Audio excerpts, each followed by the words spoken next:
Injured for much of the run-in, Emre Can could well have played his last match for Liverpool, but could a surprise return in Kiev prove a glorious swansong? The last 2 months have been frustrating for the midfielder, in no doubt. But that's a mere replication of what he has perhaps given Liverpool supporters throughout his time at the club. Ever-divisive, fans seem to either love or loathe the German, heralding him as a Gerrard Mk. Two are shrugging and asking exactly what is it that he's good at. Pretty much everything, is the real answer, but not often enough. Not every week, and not even every season of his 4 campaigns on Merseyside. That spell in England appears set to come to an end, out of contract and seemingly far from agreeing an extension with the Reds, and with Juventus among those calling loudest. Injured since Watford, mid-March, Can's Anfield exit would have been a polar opposite to how he signed off almost precisely 1 year previous, a spectacular overhead goal of the season against, ironically, Watford. But that's Can, brilliant, then absent, dominant, then anonymous. And even now, barely a week before a Champions League final and with Jurgen Klopp's midfield options thin on the ground, Can continues to divide opinion. He's back in training, back with the first team. Having missed the epic wins over Man City and Roma, the No. 23 has an outside shot at being fit for inclusion for the final itself, and some decry they don't want him involved.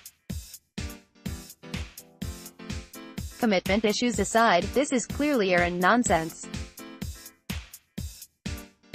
The Reds' central options are non-existent and the only other potential addition is Adam Lallana, similarly returning to fitness but having played far less this term than Can.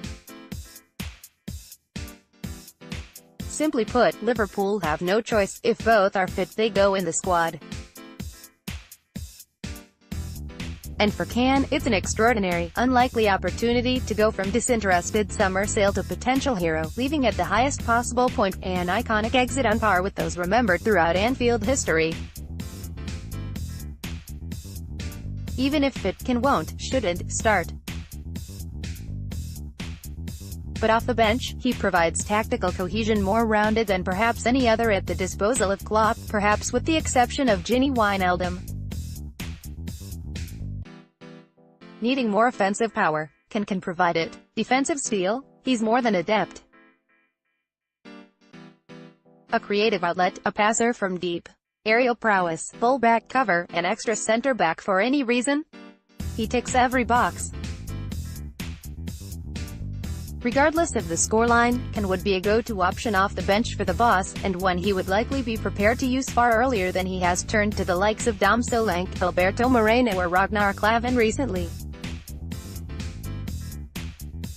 It's fanciful to suggest Can's first and only game back would lead him to come on, belt home a winner and dance off into the sunset, trophy in hand, and yet, it wouldn't be the first time. Rewind the clock to 2005, and that's exactly what Vladimir Smicer managed.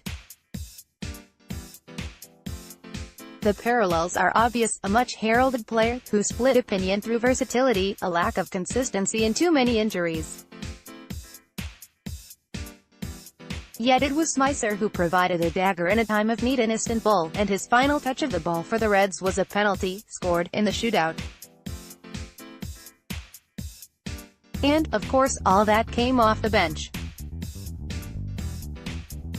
Smicer, a gifted but erratic attacker who might otherwise have faded into the rarely recalled past alongside the likes of Mark Walters, Jermaine Pennant or Øyvind Lennartson, instead wrote his name into folklore. Even before that, way back in 1977, Kevin Keegan had already announced he was off at the end of the season, a campaign in which his last match was the European Cup final. Keegan won a penalty late on to help seal the 3-1 win, sending the Reds to lift their first ever European Cup. A mere 41 years later, it's Emre Can who is hoping to repeat such feats and ensure the Reds lift their 6th. And depart a hero.